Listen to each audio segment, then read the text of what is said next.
So, if you guys were given the chance to interview an expert gamer, what would you ask? In this video, I'm going to be interviewing gaming expert Relic 191. And if you watch until the end, I'm going to be sharing with you the pros and cons of a book called the Essential Handbook.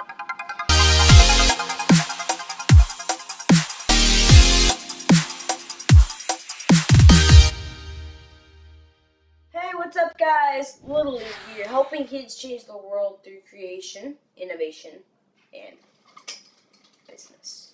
Here we share tips, tricks, and strategies on business and gaming, but we also have tons of fun. So if you're new here, consider subscribing. Oh, check out the links and show notes in the description below. Now, let's roll.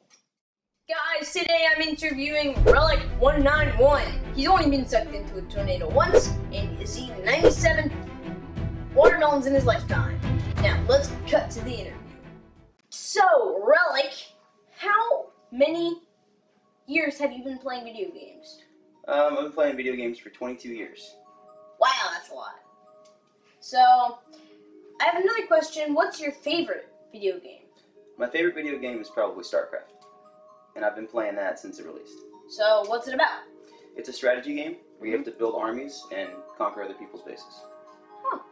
That sounds like a really cool game. And I actually have another question before we get into the gaming part of the video. And that is, how have games changed over the years? Like, for example, Mario. Well, so Mario started out as an 8-bit game, which is basically the memory that a game can read or a console can read. And the console's now running 64-bit. So you've seen a lot of graphical changes, whereas things used to be blocky, which is kind of what Minecraft has become, or went back and adopted. Now you have smoother textures and better shades and a broader range of color depth.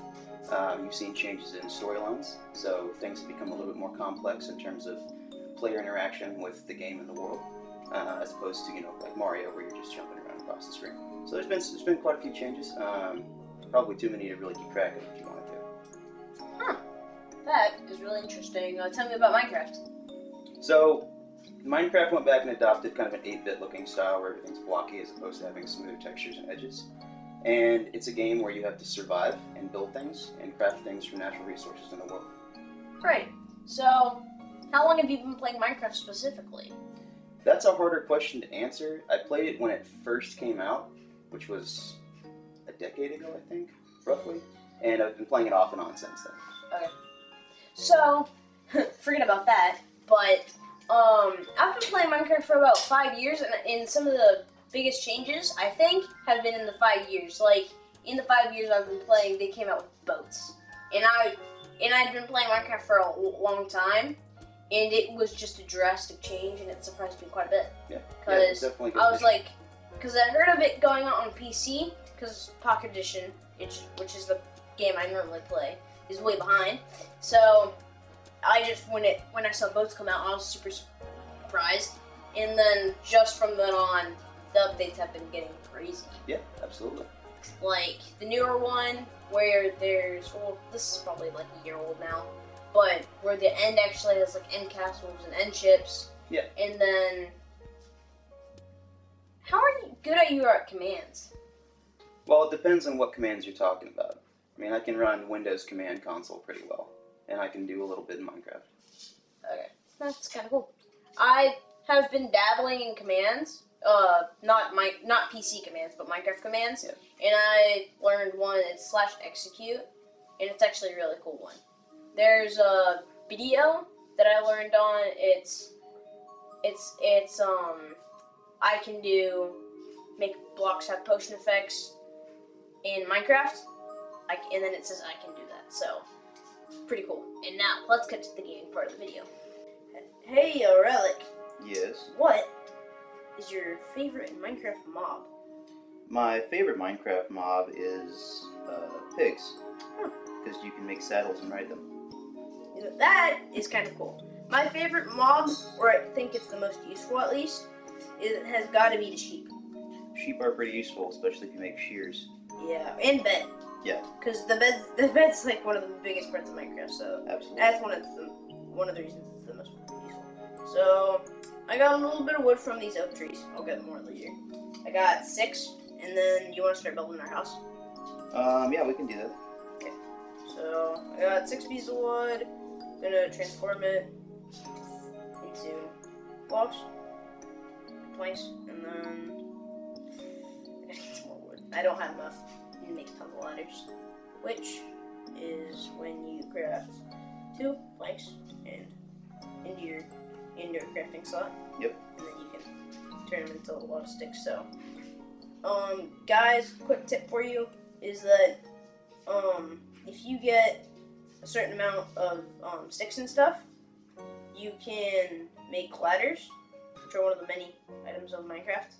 So if you were to, let's say, go and get 16 pieces of wood, that would equal 1 stack of wood, which is 64, and then you'd be able to turn that into 4 stacks of sticks. So Minecraft has, or one of its many features is you can multiply your resources, or you can multiply what you get by your resources. Like 1 log turns into 64 wood. So each log is worth 4 wood, and then each 2 logs is worth 4 sticks. So it's quite a bit of crafting you got to do there. Yeah, that's one of the things that's great about Minecraft for kids. It's good for them to play, is because it does teach you resource management. So you have to remember how much you've collected and what you need to use it for, and remember what you need to use it for. Right. And then it's also great because it allows you to, or makes you think outside the box. And allows you to explore your creativity, right? That is also true, yeah. So you have resource management, and then you've got critical thinking skills that are required to play the game. I kind of jumped into the ravine that was by our spawn point because I didn't think about it. Uh-oh. Oh, and guys, here's the seed if you want to play this world. That's the seed. So, yeah. Hey, Relic, you're so far away. I am. Barely see your name tag. I'm up top. Yep, I know. Okay, I'm like getting wood right now, guys. I'm sorry. I'm sorry if it's a little bit boring, but then again, you always need dirt. That's another thing too that would be great about this game for kids, is that it teaches them patience. Oh yeah! Because there's nothing in this game that comes easy. I did it. I'm gonna try to kill this enderman. I want a thunderbolt. Where'd it go? Where'd it go? Where'd it go? Oh, it disappeared. Bye, enderman. I kind of wanted your enderpearl, but okay. That's one of the most annoying parts of the game, is when the enderman run away. So what is an enderman, Jack? So an enderman is a teleporting mob that actually can teleport away really quickly. And as you guys just saw, if there's a floating block, there's only some that work like this, but if gravel or sand is floating, or red sand, and you punch it, then what it's going to do is everything that's touching it, it's going to fall. So another really cool thing is about the enderman is that when they give you ender pearls, which is what you can use to teleport, it's not a for sure thing. So don't go around killing enderman thinking I'm going to get an ender pearl every time. Well, not only that, they're difficult to kill. That too, because I've actually tried to kill several endermen several times, and the result end has been me dying. Even with diamond gear, I still mess up. Or even with a diamond sword, it's still difficult to kill him. And the endermen only attack you if you look at them, right?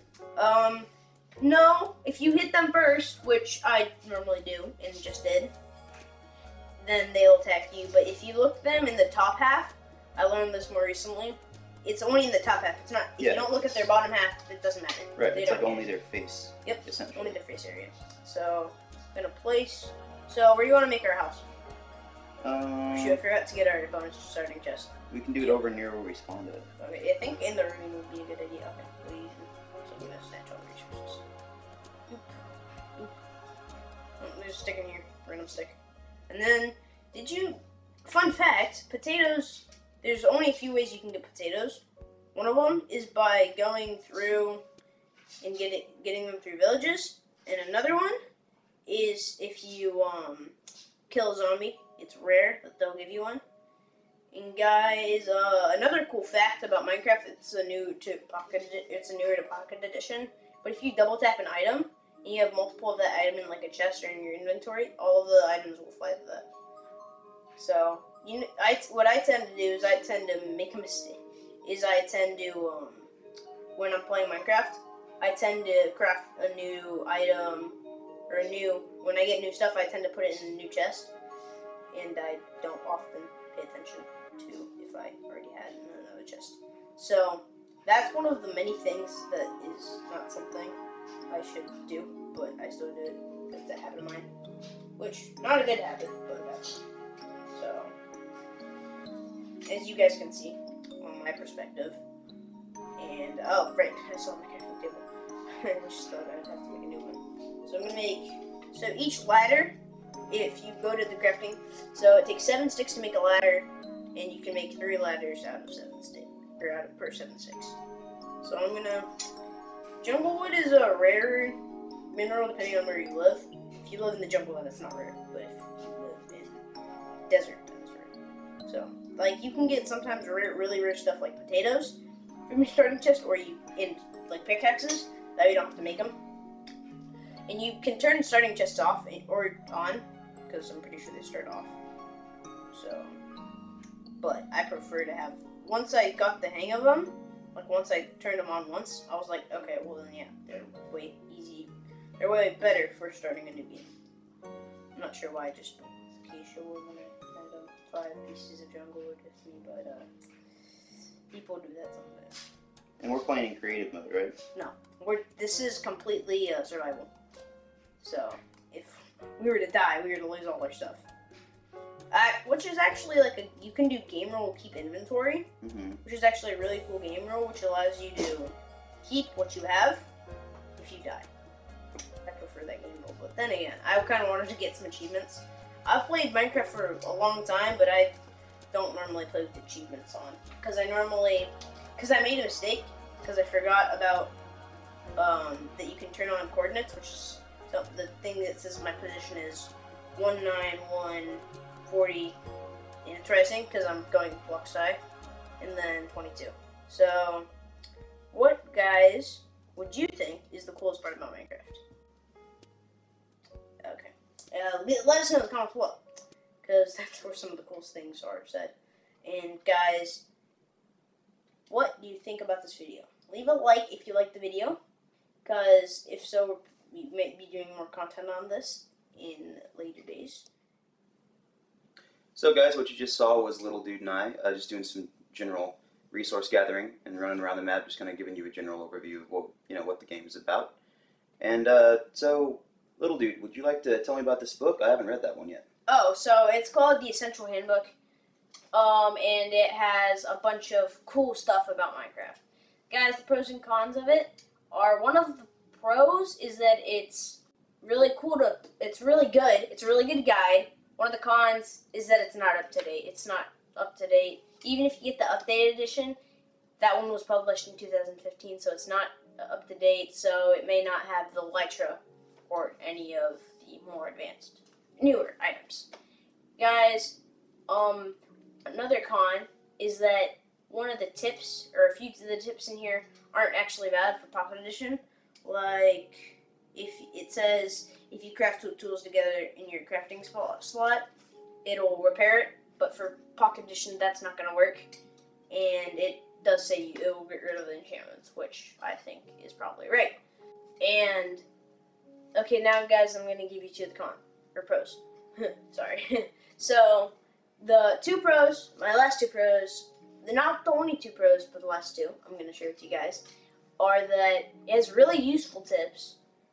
Some may be invalid for Pocket Edition, but they're still really good tips. There's still some really good tips in here. And then, it's that it actually has a journal. Let me see if I can find one. Yeah, so it's Captain Sparkle's First Day in Minecraft Survival Single Player. And then it's summer of 2010. So it's kind of cool that it has, a guide or a manual and stuff. And then, yeah, so, and hey, thanks for watching. And wait, guys, I have a question of the day. Don't leave yet. So, question of the day is, what's your favorite video game? Is it Minecraft, Clash of Clans, Monster Legends, or another one? Let us know in the comments below, because the comments are where some of the best ideas are born. And if you comment, you'll be part of the Little Dude TV community. And hey, thanks for watching. Don't forget to subscribe and slap the bell if you like the video, and leave us a like and comment. And I look forward to seeing you inside my channel.